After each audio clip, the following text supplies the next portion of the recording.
the superb model.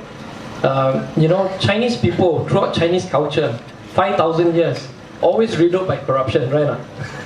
One way or another, corruption and making money goes hand in hand in China.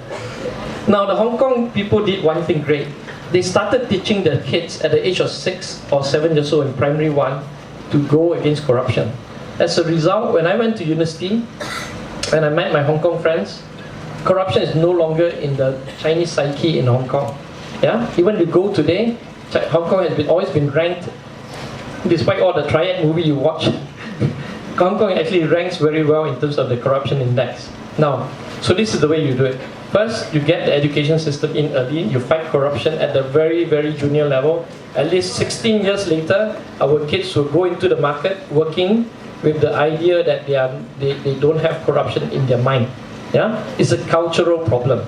Now, structural problem is very simple. As I said, the little corruption that happens, we hope culture will change that, and we hope that the police, by paying them better, they will be less corrupt, or bringing down the cost of living will make them less corrupt.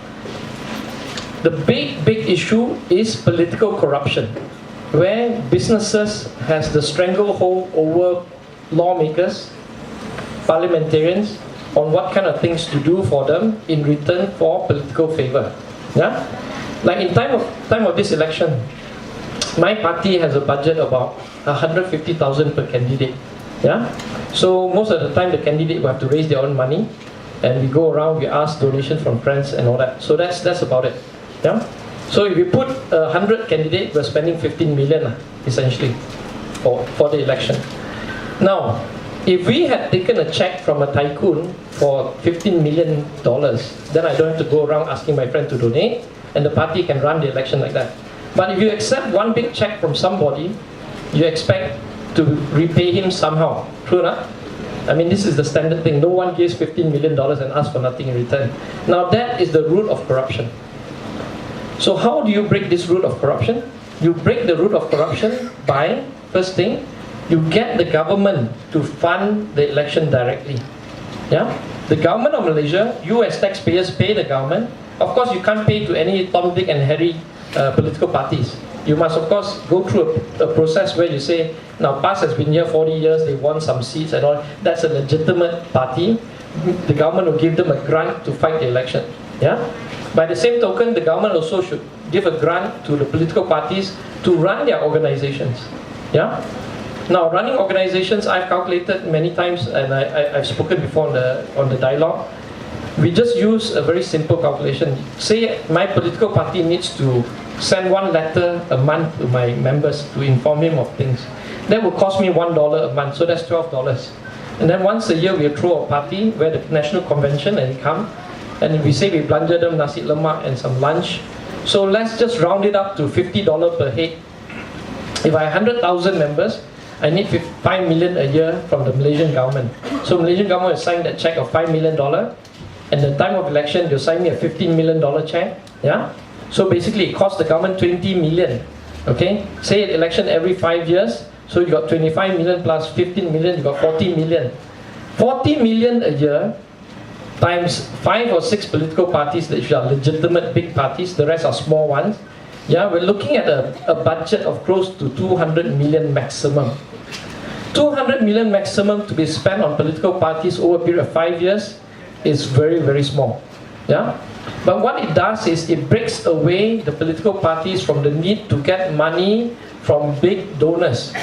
Every time we ask money from big donors, there's always corruption involved, in the sense they want something back.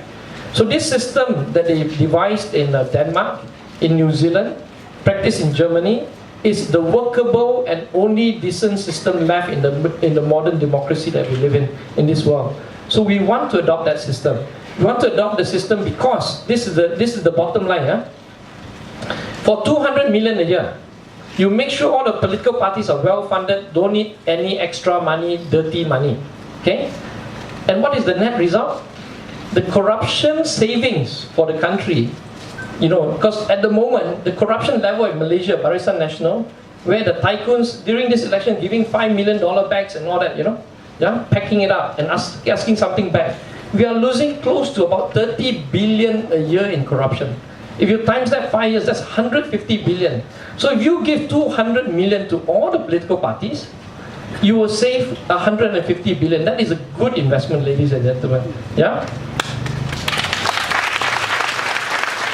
But you have to get used to this idea that political parties are not just, you know, we come here, we are saints, we don't need to survive, we don't need to have a salary.